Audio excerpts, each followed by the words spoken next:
I find it so sexy when you talk all smart. It's like dirty talk to me. Medulla oblongata. Hang on, isn't that the dangly bit at the back of the throat? No, that's the uvula. No, that's the bit on the vagina. Don't try and catch me out and make me look all ridiculous. I don't actually know if you're serious or genuine right now. Either way, it's adorably hilarious, but don't ever go to the doctor with that problem.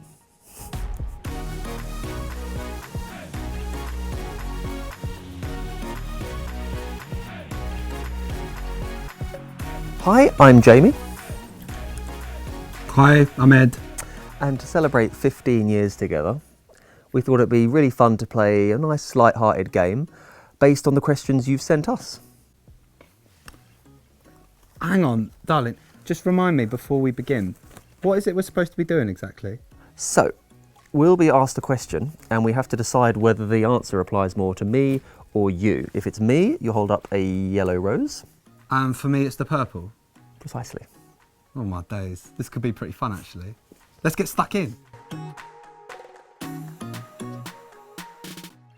Roses. I think some people might say it's more pink, but they're It is just pink, wrong. isn't it? They're just wrong. That's not gold, that's Pink yellow. or purple, yellow or pink. Roses are pink, roses are yellow. Keep it cool, keep it mellow. Yeah. Roses can be green, they can't be green. Yeah, well, didn't work with the rhyme. just joining in with just the yeah. game. Well, thanks. Yeah. So unless you got one ready. Okay.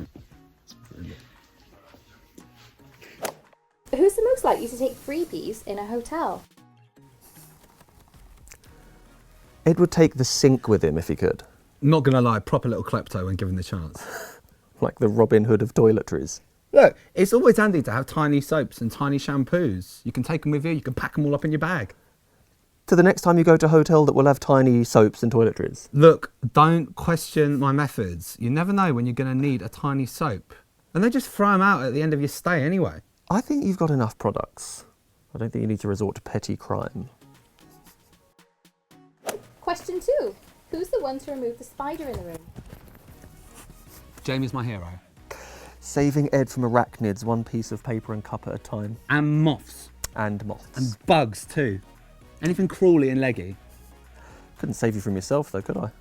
What do you mean? Well, you're a little bit leggy. Couldn't scoop you up in a cup and take you outside, could I? Well, alright, I said crawly and leggy, so that's only half the criteria anyway. I think some people might think you're on the creepy side of Crawley.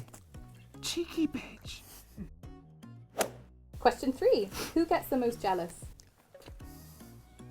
Ed by an absolute mile. That's because there's someone to be concerned about in every direction. Good looking guy with any holes a go, as is sexuality. But I chose you. Yeah, I know, but that doesn't stop someone stealing you from me if they wanted to. I'd steal you if you were with someone else.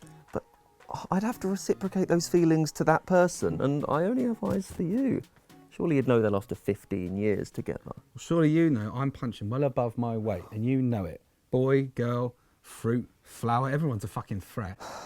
He gets like this.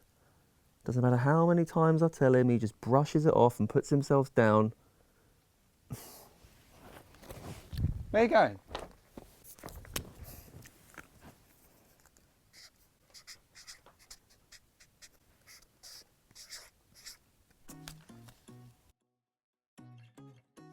And if I have to write that down every single day, I will.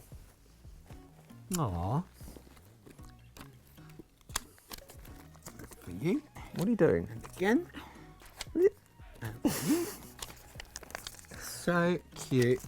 You deserve all of these and then some, so no one can see you or take you away from me. Okay? Okay. Question 4. Who's the best kisser? You know the way you wish you could bottle up a scent? Well, I wish I could bottle up a kiss for later. Aww. Packed up with your lunchbox. That'd be perfect. I do write you notes with little kisses at the end, next to your sandwiches, don't I? That you do. That's what has to last me until I can bottle up a kiss. He's such a cutie. I know this looks awful, but I kind of feel as though I had to teach Jamie how to kiss. As Prince Charming as you are, I didn't expect to be kissing a dentist as well as a doctor. Well, there was just a lot more eagerness back then, wasn't it? I've A lot more subdued since my teenage years. You do still kind of get like that, though. Well, kissing you can be pretty addictive. It should have come with a warning. That is the cheesiest one-liner I have ever heard. Are we role-playing right now? Should I be at the bar? Your place or mine?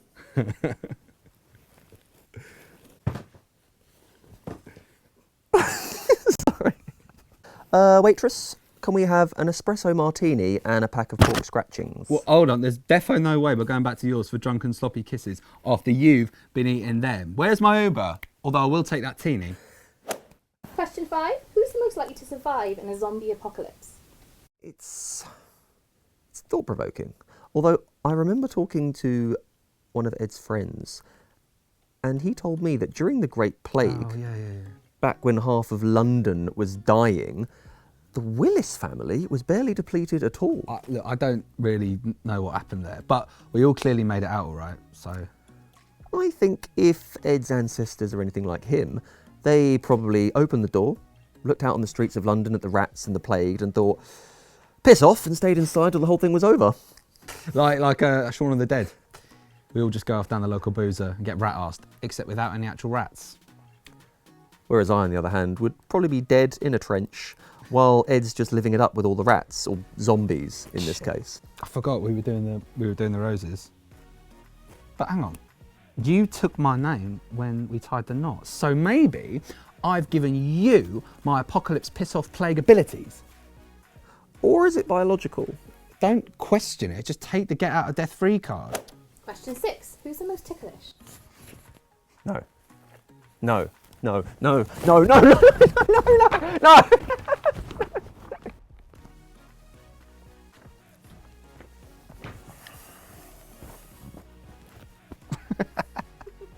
Okay, question 7. Who made the first move? That was you. Although everyone seems to assume it was you, though. Yeah. Of course it was the desperate Cockney guy. Couldn't have been the prim and proper private school boy. He'd never do a naughty thing like that. I can't really remember the first thing. It was more like not so much a big thing as an amalgamation of small things. I remember the first time we snogged, you vomited the morning after. What a compliment. That was more a combination of a hangover and some closet guilt. But clearly it was the best kiss I've ever had, and I'm still coming back for more of it, so... I still can't believe you chose me over all those prim and proper girls. It's like, for some fucking bizarre reason, Prince Charming ended up choosing the Lambrini over the Prosecco. Hey, that's not fair. The girls I dated back then were more like expensive champagne. Question 8. Who's more bothered about their looks? Yeah?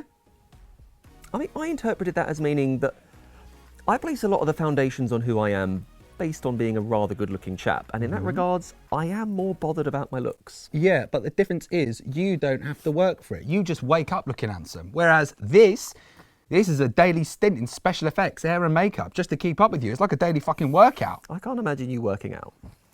Hair dry in one hand, hairspray in the other. I'm like a gay Jackie Chan. I'm a black belt in style. Question 9. Who has the biggest bum? It's a compliment. Not even a second's fucking hesitation. It is more proportionate. It's bodacious. Keep digging, James, keep digging. It's curvy. Look, it's going to be a fucking quiet journey home for you, I can tell you that right now. No need to take offence. I like your bum. It's a compliment. What is? Having a disproportionately large arse? I never said that. You're taking this all out of proportion. Am I? Come on. Stop being such a grumble. Come sit on my lap. Ain't no bloody way I'm sitting on your lap in case I suffocate you or break your leg in 7 places. Okay, what would you have realistically said? There. That's my answer. Come on. You laugh now, but remember my tiny toiletries? You'll be thanking me later on when you'll be packing them into your bags. They'll be coming in very useful when you're out of the house. Question 10. Who said, I love you first? That would have been you. It definitely would have been me because I knew back then you didn't have the confidence to move things on. Yeah, no.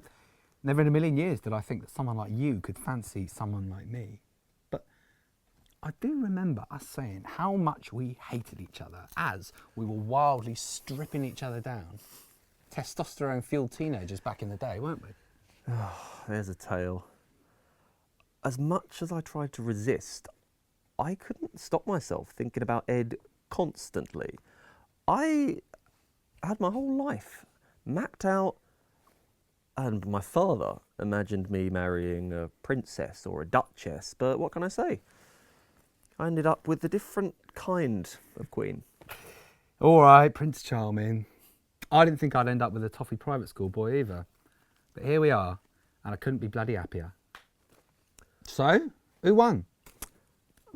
Don't think anyone won, it was just for fun. Yeah, but it was a game. Every game has a winner. Where's my prize? I'll get your prize. Eh? I was only joking. Jane, they're proper stunning. What some of you may or may not know is that Ed and I are two parts of a system and condition known as dissociative identity disorder. This means that we are two parts of one whole body. And though we've been together for 15 years, most people have never actually seen us like this, side by side before. We decided to get actors in to replicate who we are and to showcase our story and our relationship to make a point that all relationships within DID deserve the same amount of recognition and respect and are very much real to those experiencing them. I think that's one of the most beautiful things about this condition, that two very opposite sides, especially when we were younger, completely different outlooks and agendas, can come together within one body. And I think the brain is trying to bring us together by making us fall in love. Like yin and yang. Like yin and yang. Two completely polarizing forces that come together in harmony so that they can work within one body. Yeah, it's a good theory, I reckon, but regardless of whether our brain manufactured it or not, the feelings I have for you are the strongest thing I've ever felt in my entire existence. I couldn't agree more. So, whether you're spending Valentine's Day with your loved ones, or if you're just spending time loving yourself, here's a lesson learned from us both. To spend some time loving each part of you a little bit more than you already do. So from Ed and I, and everyone else in the system, have a happy Valentine's Day.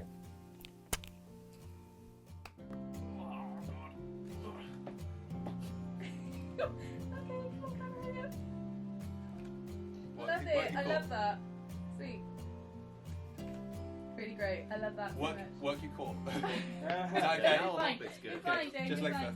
Thank you. That's great. Cheers. Well done. All in the corpse. All in the car. You okay? Like flamenco kind Like of. flamenco, yeah. Like a jokey rose it up, and the next one I'm putting a plaster on the bleed. Yeah. That's really fair. Why not?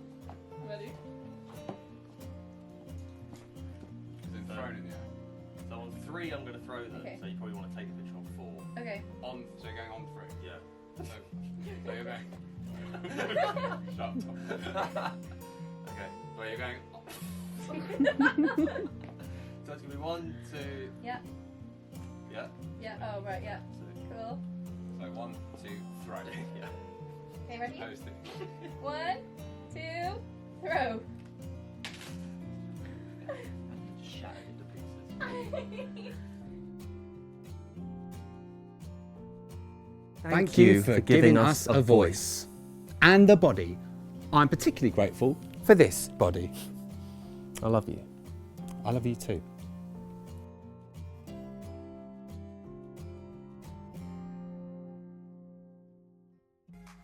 If you're new to the Multiplicity and Me channel and you want to find out more about us, meet the real us, or see more from our epic actors, then head over to the Multiplicity and Me page. There's also plenty of social media content to sink your teeth into as well. Check out our Facebook page, Tumblr, Twitter and Instagram, especially our Insta stories. And if you fancy supporting us so we can make some more projects, why not buy us a Ko-Fi? Or you could become a patron. We'll put all the links in the description below. Speaking of our patrons, we'd like to give a big thanks to Danielle and Odessa, as well as Denise and Caitlin. Without all you Lush lot or our Lush patrons, none of this could have happened. So a big thank you to you and you and you. Mwah.